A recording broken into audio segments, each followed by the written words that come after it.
കേരളത്തിലെ തൃശ്ശൂർ ജില്ലയിലെ കൊടുങ്ങല്ലൂർ ശ്രീകുരുംബ ഭഗവതി ക്ഷേത്രത്തിലെ കുംഭമാസത്തിലെ ഭരണിനാളിൽ തുടങ്ങി മീനമാസത്തിലെ ഭരണിനാളിൽ അവസാനിക്കുന്ന പ്രശസ്തമായ ആഘോഷമാണ് കൊടുങ്ങല്ലൂർ ഭരണി എന്നറിയപ്പെടുന്നത്. മീനമാസത്തിലെ തിരുവോണം നാൾ മുതൽ അശ്വതി നാൾ വരെ 7 ദിവസങ്ങളിലായാണ് പ്രധാന ചടങ്ങുകൾ നടക്കുന്നത്. ഈ ദിവസങ്ങളിൽ ക്ഷേത്രദർശനം നടത്തുന്നത് ദുരിതമോചനത്തിന് ഉത്തമമെന്ന് ഭക്തർ വിശ്വസിക്കുന്നു. അതിനാൽ ഈ 7 ദിവസങ്ങളിൽ പകൽ മുഴുവൻ ക്ഷേത്രനട തുറന്നിരിക്കുന്നു. ഉഗ്രസ്വരൂപിണിയായ ഭദ്രകാളി പടിഞ്ഞാറോട്ട് ദർശനമായിട്ടാണ് ഇരിക്കുന്നത്. എന്നാൽ ഭക്തർക്ക് കാണാൻ കഴിയുന്നത് വടക്കോട്ട് ദർശനമായിട്ടുള്ള ഭഗവതിയെയാണ്. കാളിയുടെ ഉഗ്രരൂപമായ രുദ്രമഹാകാളി പടിഞ്ഞാറേ രഹസ്യ അറയിൽ കുടികൊള്ളുന്നു. സംഹാരമൂർത്തിയായതിനാൽ നേരിട്ട് ദർശനം സാധ്യമല്ല.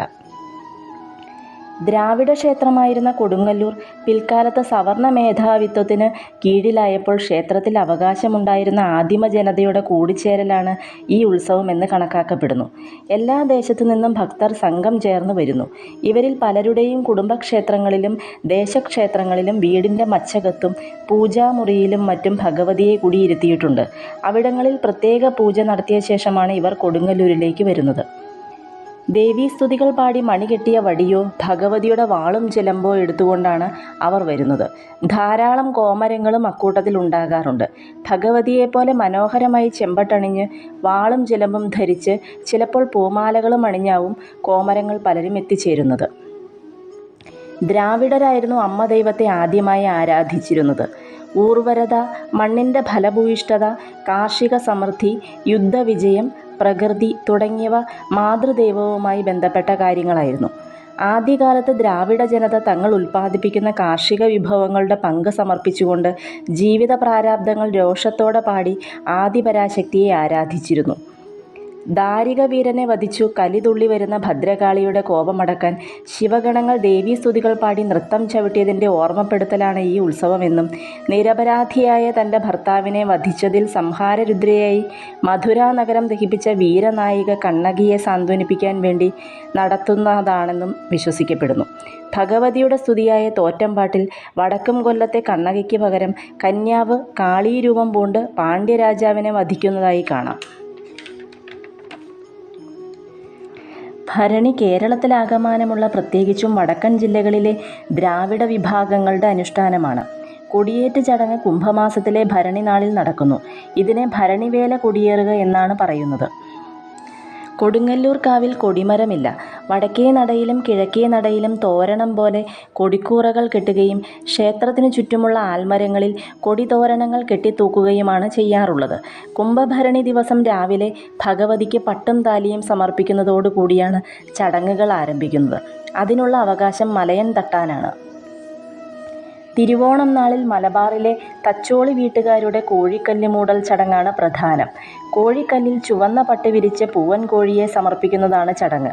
അതോടെ കാളിയും ദാരികനും തമ്മിൽ യുദ്ധം തുടങ്ങുന്നു എന്നാണ് വിശ്വാസം. തുടർന്നുള്ള ദിവസങ്ങളിൽ ക്ഷേത്രം പകൽ സമയത്ത് മുഴുവൻ തുറന്നു കിടക്കുന്നു.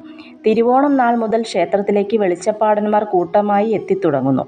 അവർ തങ്ങളുടെ അവകാശത്തറകളിൽ നിലയുറപ്പിക്കുകയും ചെയ്യുന്നു. 6-ാമത്തെ ദിവസം രേവതി നാളിൽ കളമെഴുത്തും പാട്ടും വിളക്കുമാണ് ചടങ്ങുകൾ. രേവതി ദിവസം ഭദ്രകാളി ദാരികനെ വധിക്കുന്നതായി വിശ്വസിക്കപ്പെടുന്നു. രേവതി നാളിൽ സന്ധ്യയ്ക്ക് കാളി ദാരികനിൽ നേടിയ വിജയം അറിയിച്ചുകൊണ്ട് രേവതി വിളക്ക് തെളിയുന്നു.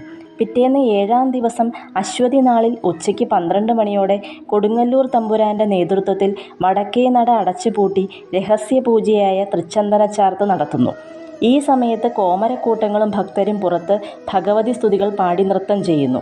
പൂജ പൂർത്തിയാക്കി കോയ്മ പട്ടുകുട ഉയർത്തുന്നതോടെ കാവ് തീണ്ടൽ ആരംഭിക്കുന്നു.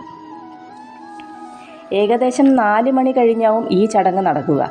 ഈ സമയത്ത് കോമരങ്ങളും ഭക്തരും മുളന്തണ്ട് കൊണ്ട് ക്ഷേത്രത്തിൻ്റെ ചെമ്പോല തകിടുകളിൽ അടിച്ച് 3 തവണ പ്രദക്ഷിണം ചെയ്യുന്നു. അശ്വതി നാളിലെ പ്രസിദ്ധമായ തൃച്ചന്ദനച്ചാർത്ത് പൂജയോടെ ആഘോഷങ്ങൾ അവസാനിക്കുന്നു. മീനഭരണി നാളിൽ ആഘോഷങ്ങളൊന്നുമില്ല. അന്ന് ഭഗവതിക്ക് വരിയരി പായസം നേദിക്കുന്നു. കോഴിക്കല്ലിൽ ചെമ്പട്ടി വിരിക്കൽ, കോഴിയെ നടക്കി വയ്ക്കുക, വാളും ചിലമ്പും സമർപ്പണം, രോഗശാന്തിക്കായി മഞ്ഞളും കുരുമുളകും സമർപ്പിക്കുക, ശ്വാസകോശ രോഗങ്ങൾ അകലാൻ തവിട്ടുമുത്തിക്ക് അതായത് ചാമുണ്ഡി ദേവിക്ക് തവിടഭിഷേകം നടത്തുക, ഇഷ്ടവിവാഹത്തിനും ദീർഘമംഗല്യത്തിനുമായി പട്ടും താലിയും നടക്കി വയ്ക്കുക തുടങ്ങി ധാരാളം വഴിപാടുകൾ ഭരണിയോടനുബന്ധിച്ച് നടക്കാറുണ്ട്. കാവു തീണ്ടലിനെ തുടർന്നുള്ള 7 നാൾ ക്ഷേത്രനട അടച്ചിടുന്നു. ഈ ദിവസങ്ങളിൽ പള്ളിമാടത്തിൽ ആവാഹിച്ചിരുത്തുന്ന ഭഗവതിക്ക് മുൻപിൽ ഭക്തർക്ക് വഴിപാടുകൾ സമർപ്പിക്കാവുന്നതാണ്. പിന്നീട് പൂയം നാളിലാണ് നട തുറക്കുന്നത്. ശാക്തേയ കൗള മാർഗത്തിൽ അധിഷ്ഠിതമായ ആചാരങ്ങളാണ് ഈ ക്ഷേത്രത്തിൽ കാണപ്പെടുന്നത്.